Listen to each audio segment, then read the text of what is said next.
자, 오늘은 등 운동의 가장 중요한 포인트가 되는 광배근에 대해서 설명을 드리겠습니다. 초보자분들 같은 경우에 대부분 등 운동을 할 때 자극을 잘 못 느껴요. 그래서 오늘은 등 근육 중에서도 특히 광배근의 자극을 확실하게 느끼는 방법 제가 알려드릴게요. 따라와 보세요.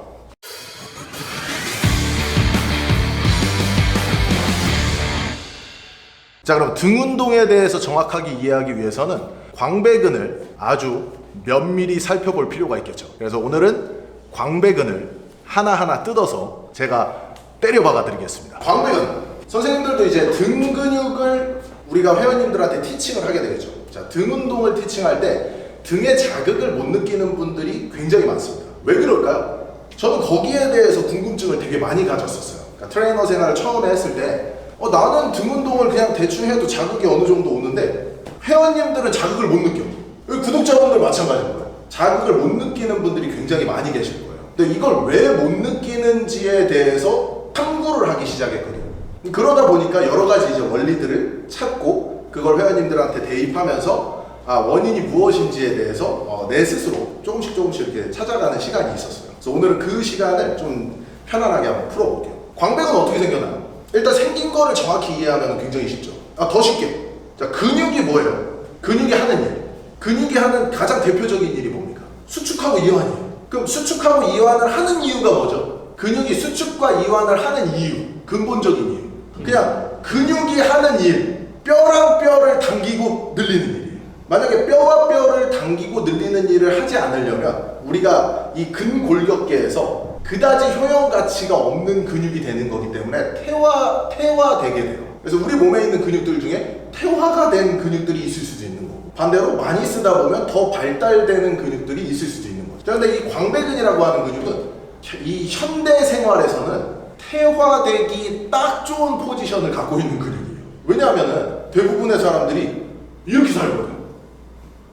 지금 많은 사람들이 이렇게 하루에 시간을 엄청나게 보내고 있어요. 핸드폰, 컴퓨터, 뭔가 생활을 하면서 계속 팔이 앞에 있어요. 그러니까 회원님들 걸을 때 어떻게 걸어요? 이렇게 걷고 있잖아.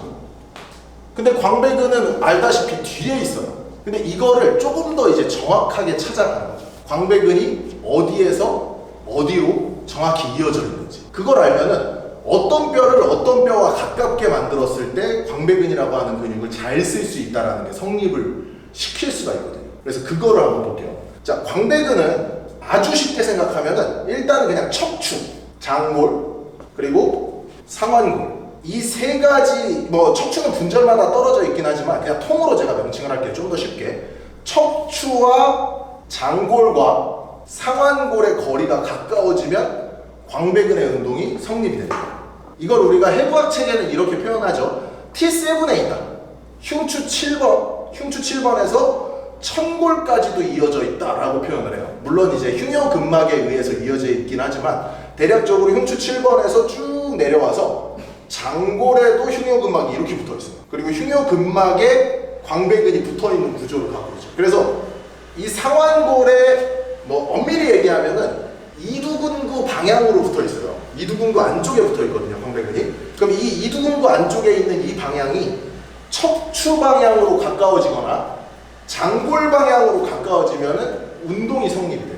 해부학 체계는 이렇게만 써 있어요. 견관절에 신전, 견관절에 내전, 견관절에 내외전.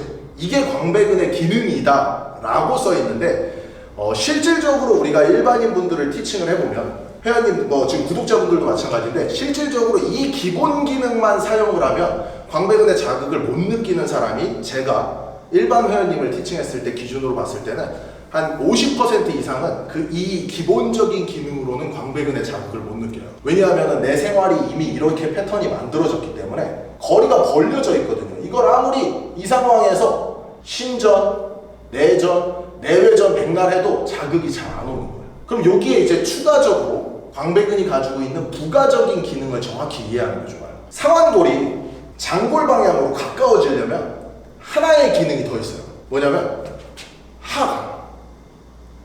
하강이라고 하는 기능을 쓰면 상완골 자체가 장골 방향으로 이렇게 가까워집니다. 그래서 수축력이 높아져요. 그리고 두 번째 기능이 또 있어요. 뭐냐면 척추 자체를 라테럴 플렉션 시키는 거예요. 축구리라고 이야기하죠. 척추를 라테럴 플렉션 시키면 상완골이 장골과 이 흉추, 요추 방향으로 가까워지게 돼요. 당연하죠. 그리고 마지막 기능이 척추의 로테이션이에요. 척추를 로테이션 시키면 상완골과 척추의 방향이 가까워져요. 이해되죠? 그래서 이 세 가지의 기능, 견갑의 하강과 척추의 라테럴 플렉션, 그리고 척추의 로테이션을 모두 포함시켜서 감각을 향상시키면 광배근의 수축을 굉장히 쉽게 유도할 수가 있습니다. 이게 굉장히 큰 핵심이라고 보시면 돼요. 이게 안 되기 때문에 말려있기 때문에 수축을 못 느끼는 경우가 굉장히 많아요. 자, 이거를 한 가지의 간단한 예로 바로 보여드릴 수가 있죠. 이거는 저번 시간에 제가 선생님들한테는 해드렸는데 이제 구독자분들은 잘 모르니까 구독자분들한테도 설명을 드릴게요. 노은쌤 일로 와볼게요. 굉장히 쉬운 테스트인데요. 제가 이제 회원님들한테도 그렇고 이제 선생님들, 트레이너 선생님들한테도 그렇고 가장 우리가 보디빌딩이나 웨이트 트레이닝을 할 때 가장 중요하게 여기는 단어가 있어요. 저번 시간에 얘기했죠. 마인드, 머슬, 커넥션. 마인드, 머슬, 커넥션이라는 거는 그냥 단어적인 의미는 간단하죠. 정신이 근육과 연결이 된다 라는 부분인데 이게 너무나 중요해요. 마인드 머슬 커넥션이 안 된 상태에서 우리가 운동을 하시는 분들이 굉장히 많아요. 특히 구독자분들도 마찬가지예요. 우리 회원님들도 마찬가지고 마인드 머슬 커넥션이 안 돼 있는데 그냥 운동을 해요. 심지어 요즘에는 RIR 뭐 이런 것들이 개발되면서 숫자를 세고 있어요. 아, 나는 10개를 하려면 10개에서 2개만 더 해야지 이렇게 숫자를 세고 있어요. 근데 마인드 머슬 커넥션이 안 돼 있는 상태에서 그 숫자를 세는 건 진짜 멍청한 짓이에요. 마인드 머슬 커넥션이 완벽하게 이루어진 상태에서 RIR 같은 체계화된 프로그램을 쓰는 건 굉장히 좋은 방법인데 대부분의 회원님들은 일단 마인드 머슬 커넥션이 잘 안 돼 있다는 거죠. 특히 광배근에서는 그게 더 크게 나타나요. 그거를 아주 쉽게 테스트를 해볼 수 있어요. 우리가 지금 MMT라고 그러거든요. 매뉴얼 머슬 테스팅이라고 그러고 이거는 그냥 전면 삼각근의 테스트를 하는 거예요. 전면 삼각근 팔을 올려서 90도 굴곡을 만들어요. 전면 삼각근의 기능은 굴곡이 있고 인터럴 로테이션, 내회전이 있죠. 그리고 트랜스버스 어덕션이라고 하는 수평내전이라는 기능도 갖고 있어요. 그래서 이 세 가지를 적절하게 혼용시킨 거죠. 전면 삼각근 방향으로. 그리고 우리는 이 수축력을 테스트하는 거예요. 그래서 여기서 한번 수축해 볼게요. 오, 많이 좋아졌는데? 좀 연습 좀 했네. 다시 수축. 그렇죠. 이거는 구독자분들도 친구들하고 같이 해보면 되게 재밌어요. 자, 이게 어느 정도 근육의 수축을 잡을 수 있는 분들 혹은 뭐 건강하신 분들 이런 분들은 이렇게 테스트를 해보면 힘이 들어가는 게 느껴져요. 다시 한번 이렇게 했을 때 잘 안 떨어져. 힘이 들어가거든요. 근데 우리가 이 근육의 수축력을 다른 신경으로 교란을 시키는 거예요. 자, 손가락 끝을 볼게요. 시신경을 다른 데로 분산을 시키면 과연 근육이 힘을 쓸 수 있는지를 먼저 확인을 해보는 거예요. 자, 여기를 쭉 집중. 다시 플렉션 집중. 요 손가락 끝을 보는 거예요. 자, 그 다음에 테스트. 이러면 힘을 못 써요. 절대 못 써요. 자, 다시 한번 해볼게요. 시신경으로 손가락 끝을 보세요. 자, 시신경을 다른 부분에 집중을 시킨 거예요. 자, 그 상태에서 테스팅. 힘이 안 들어요. 이거는. 자, 이게 대부분의 회원님들이 하고 있는 짓이에요. 무슨 얘기냐면 숫자 세느라 핸드폰에만 집중하고 있어. 혹은 핸드폰 보면서 다른 영상 보면서 재밌어 한 세트 해. 내 뇌는 여기 가 있는 거야. 근데 마인드 머슬 커넥션이 과연 거기서 일어날 수 있느냐라는 거죠. 당연히 안 일어나요. 심지어 광배근은 수축도 잘 못해요.